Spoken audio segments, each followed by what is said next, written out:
తూర్పుగోదావరి జిల్లా గోపాలపురం మండలంలో డయేరియా ప్రబలుతోంది. అక్కడే గుడ్డిగూడెం గ్రామంలో డయేరియా కలకలం రేగింది. దీంతో గ్రామస్తులు భయాందోళన నెలకొన్నాయి.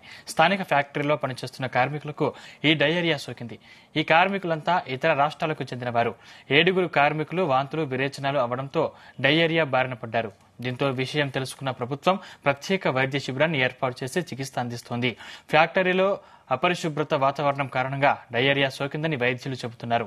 కార్మికులకు మౌలిక సదుపాయాలు లేకపోవడంతో అనారోగ్యానికి గురయ్యారంటున్నారు.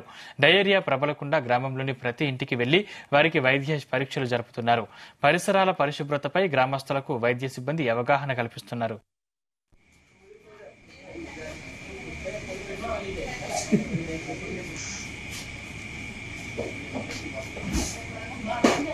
నా పేరు డాక్టర్ గాయత్రి అండి. నేను పిహెచ్సి హుకుంపేటలో మెడికల్ ఆఫీసర్గా వర్క్ చేస్తున్నాను.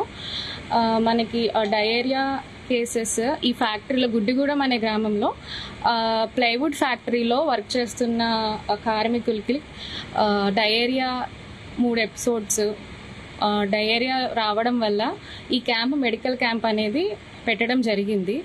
మనకి నిన్న మన గవర్నమెంట్ అఫీషియల్స్ అందరూ కూడా వచ్చి ఫ్యాక్టరీని పరిశీలించారు, ఇన్స్పెక్షన్ చేశారు.